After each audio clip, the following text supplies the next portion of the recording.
warahmatullahi wabarakatuh. Perkenalkan, nama saya Siti Aisyah dari Pendidikan Masyarakat 2018. Di sini saya akan sedikit berbagi mengenai etika diskusi ilmiah. Sebelumnya, ada yang tahu gak nih apa itu diskusi ilmiah? Oke, kata diskusi itu berasal dari bahasa Latin discussio atau discussum yang berarti bertukar pikiran. Nah, sebenarnya kita sering loh secara sengaja atau tidak sengaja melakukan diskusi. Contohnya, nih kalau kalian di sekolah tuh disuruh kerja kelompok, itu termasuk diskusi loh.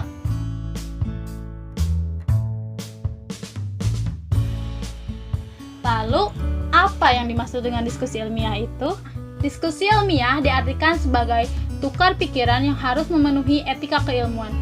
Apa saja ya yang harus dipenuhinya?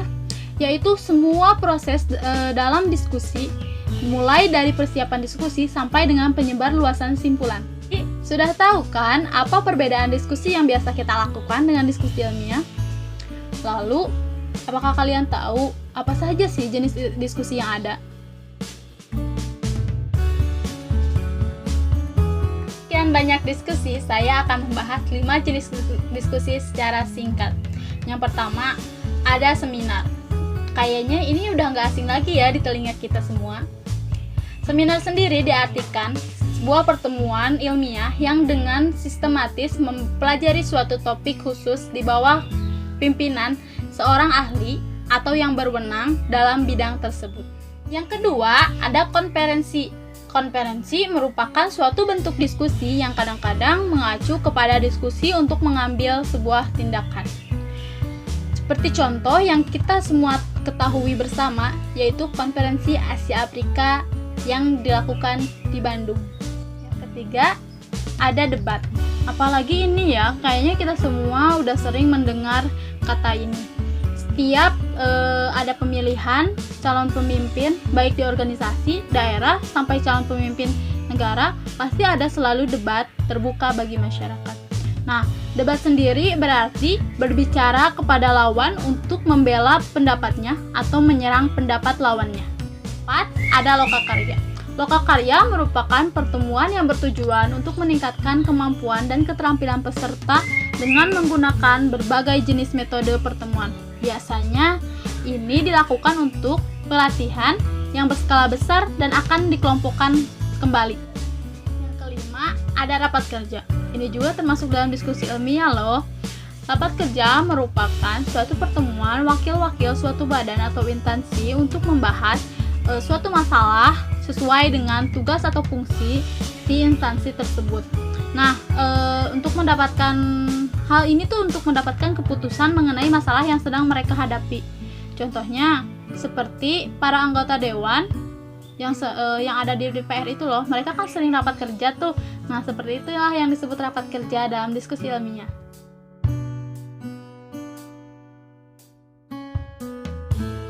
Dalam berdiskusi, tentu kita harus memperhatikan banyak hal, diantaranya etika ketika kita berdiskusi. Apalagi ini diskusi ilmiah loh, yang terikat oleh peraturan. Nah, apa saja ya etika yang harus kita ketahui dalam diskusi ilmiah? Pertama, untuk moderator atau ketua diskusi. Apa saja ya? Nah, 1. Harus bersikap bijaksana.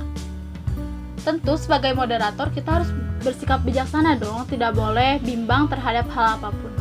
Yang kedua, tidak boleh memihak siapapun atau pihak manapun ketika berdiskusi. Yang ketiga, harus memberi kesempatan kepada setiap orang yang ingin mengungkapkan pendapat dengan sama rata. Yang keempat, harus bersikap bersahabat. Dan yang terakhir, tidak boleh bertingkah berlebihan. Yang kedua, untuk pembicara, diantaranya 1. Pembicara harus datang tepat waktu, tentunya karena jika terlambat akan menghambat terhadap acara yang berlangsung. Yang kedua, pembicara menjaga kontak mata dengan hadirin atau audiens dan tidak hanya melihat ke layar tayangan saja. Yang ketiga, pembicara harus mengakui argumentasi yang lebih kuat, jadi tidak harus ada debat kusir dengan audiens atau peserta. Yang keempat, pembicara mengakui jika tidak mengetahui sesuatu yang ditanyakan peserta. Yang terakhir itu pembicara tidak menganggap adanya pertanyaan yang bodoh atau menyepelekan pertanyaan dari peserta. Yang terakhir ada untuk peserta nih. Sebagai peserta diskusi, tentu kita harus memperhatikan peraturan dan etika yang ada dalam diskusi. Apa saja ya? Nah, satu itu kita harus datang tepat waktu, sesuai jadwal diskusi. Kenapa? Karena kalau sampai terlambat, kita akan menghambat berlangsungnya diskusi. 2. Berbicara hanya ketika diizinkan moderator. Jadi kita tidak boleh semaunya sendiri ya. Nah, yang ketiga, mendengarkan dengan penuh perhatian.